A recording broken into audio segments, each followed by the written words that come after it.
Well, the era of Urban Meyer didn't last too long in Jacksonville. The Jags parting ways with Meyer overnighted into the early hours of the morning here. The move by the team comes less than 12 hours after former Jags kicker Josh Lambo made an accusation that Meyer once kicked him during a team practice, but that wasn't the only problem in-house. Meyer seemed to be losing the locker room after a 2-11 record there, along with not developing their franchise QB and Trevor Lawrence as well, among other issues in the organization. Owner Shad Khan releasing a statement after firing Urban Meyer, saying Darrell Bevell will serve as our interim head coach of the Jacksonville Jaguars for the balance of the 2021 season. Darrell succeeds Urban Meyer.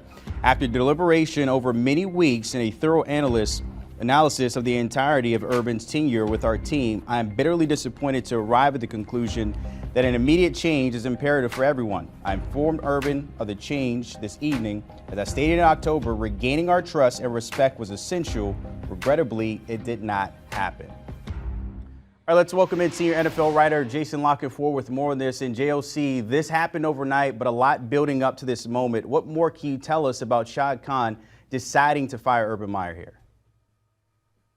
Well, he chooses the verb regain there, and I would say for the players and most of Urban Meyer's staff, you could substitute gain, because regain implies that he had the respect and trust and was the leader of that group of men. And maybe in Shad Khan's estimation from the giddy-up it was, but you can go back and look at my reporting on this since week one, literally before the season began, and how dire it was down there, and how morale was at an all-time low for a regime that hadn't even really started yet, and about his repeated belittling and debasing of his staff in front of his players, his refusal to sort of budge on what it would take to adapt to the pro game, his lack of an ability to connect with anyone as a human being in that organization, except for the few on the staff who knew him from way back when and had worked with him in various spots.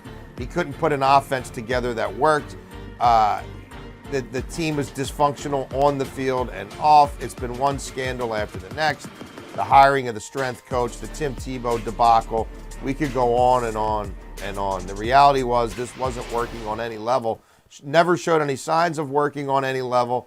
And finally, Shad Khan acknowledged the inevitable late last night. But if he had let this go on, had the Josh Lambo stuff not come out, they still face the specter of the Texans and the Jets. Had they lost either of those games, I think that would have punctuated it and been the end regardless. And if he survived that, there was still the specter of player exit interviews where I'm told numerous players were prepared to tell management and or ownership, if you keep Urban Meyer, I am not coming back. Of course, you've been all over this since day one. His tenure there just lasting 336 days as the head coach of Jacksonville. If you're Shad Khan and the Jags trying to get back to some type of winning organization, where do you go from here? Look, Shad Khan has not had much of a touch, let alone a deft touch, when it comes to putting together coaching staffs and management regimes that are successful, that work.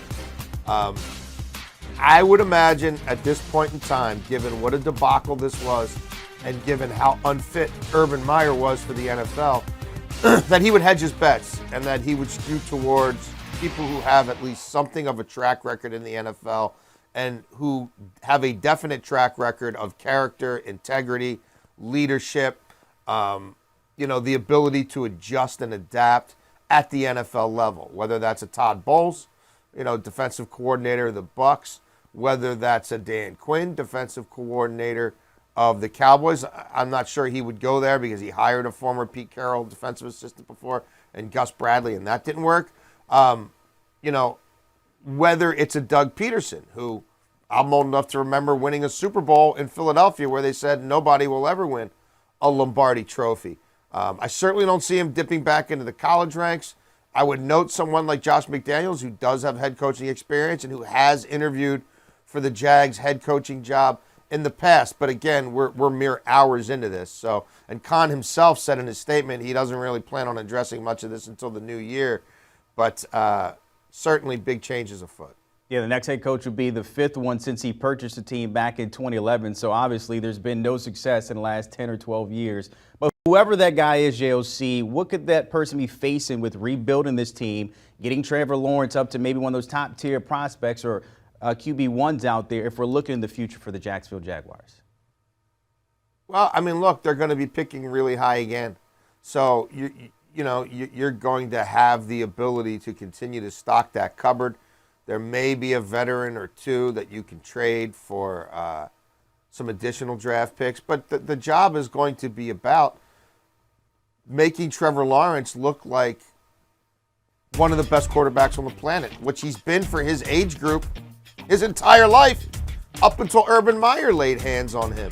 A lot of the job's going to be about quickly showing that you are the antithesis of what your predecessor was, again, as a human being, as a communicator, as an X's and O's person, which Urban Meyer wasn't much of one, as someone who can adequately handle not being a micromanager and the division of labor and letting people do their jobs without meddling in an arrogant way. A lot of that would be a baseline right from the start. But make no mistake, if you're Shad Khan and this has been a disaster again and you've been searching for a true franchise quarterback forever, at the end of the day, I suspect he leans offense because most owners do, and especially in this situation where it's all about a quarterback you just took first overall who was supposed to be a sure thing. And unfortunately, this year with Urban Meyer, he's been a nothing. Yeah, back to the drawing board if you're Shad Khan and the Jaguars. They've been on this road before. Once again, that will be the case here in the future. Jason Canfora, as always, my friend, appreciate you tapping in with the NFL. Pick Six Podcast, the fellas getting you ready for Thursday night. Chiefs and Chargers AFC West battle. Will Brinson and Tyler Sullivan breaking it down there, giving those betting previews as well as some of those spreads, totals, and player props. You might want to listen, download, and give them a follow. Do you want a sports network that delivers everything that matters about the game? The highlights, the picks, the instant analysis, no yelling, no fake debates, no politics. Hit the subscribe button and never miss a moment.